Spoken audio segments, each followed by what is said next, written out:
think at this point it can be said that EA has shot itself in the fucking foot. Video games with loot boxes are now being investigated by governments in multiple countries. At first, it started with Belgium, but now we have Hawaii, Australia, and recently France are all investigating loot boxes to see if they should be regulated under being a gambling simulator. It's been like, call it a month since the whole Battlefield 2 debacle. And now we're almost at the end of November, and we have 4 different countries investigating loot boxes in video games. All because EA went too far. And also, loot boxes in other games are being investigated. So they're investigating the loot box system in Overwatch. But Overwatch is mainly cosmetics. And to go one step further, they want to ban all loot boxes in every video game in Europe. To be honest, I'm kind of in awe, because all of this has happened in the space of a month. This is how fast the wildfire spreads just because of one company's greed. Because nobody was investigating loot boxes before the Star Wars game was released, and now look at it.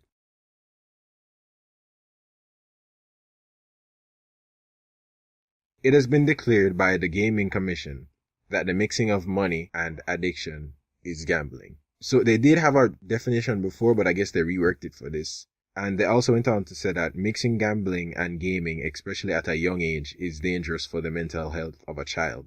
It's a key word, child. The fact that we've brought children into this, because like more children children and teenagers play video games than adults.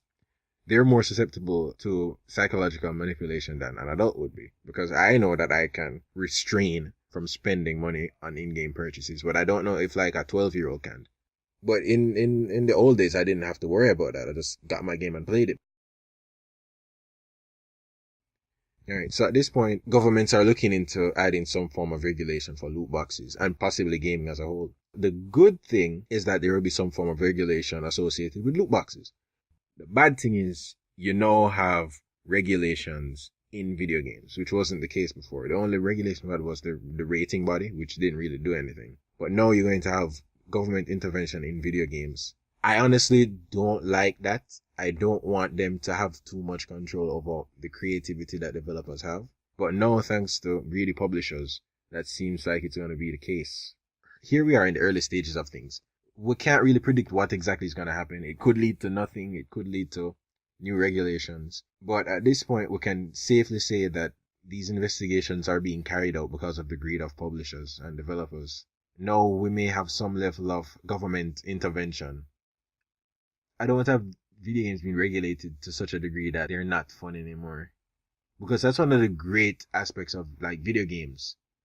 They're very creative and immersive. You need to have especially with something as hard to create as a video game, you need to have freedom to implement new things, test out new features, game design and game mechanics. But with a governing body, you're going to see way less creative games. I think having more regulations will impede indie creators. I really think it's going to affect them negatively more than like the big gaming development companies. Because for one, if they need to like pay a fee or whatever, or have their game pass some sort of test before it meets the public, that can limit the amount of cool games I actually get to see. Like there was this game called what was it? Binding of Isaac. If we have a regulatory body for video games, that game would not get created. I'm not sure if I have the name correct, but Binding of Isaac, I believe that was the name of the game. Like looking back, Belgium started their investigation on the 15th of November, and we are now at the 25th of November, and we have a total of 4 countries that are investigating loot boxes. The month hasn't even ended, and we're at this point. The way it seems to me, like game developers had a really good thing going with the loot boxes. But then EA got greedy and fuck it up for everybody. So now what's going to happen is developers are going to be less likely to implement loot boxes, which is good. I like that. But I can see how interesting loot boxes would be with regards to cosmetics, adding little things that can help you progress in a randomized fashion. I'm okay with that. But having like character progression locked behind loot boxes, that's not fair. I don't know if like a government regulatory body for video games would assess things like that. It's a very simple thing, don't have character progression associated with loot boxes. But I don't know if the governing body or group or whatever is going to be aware of video games to such a degree to make good decisions on video games. I doubt that with the way governments are. But maybe I'm just a pessimist. But there's one thing I think everybody can agree on. It's the fact that EA really fucked things up for everybody. Jesus.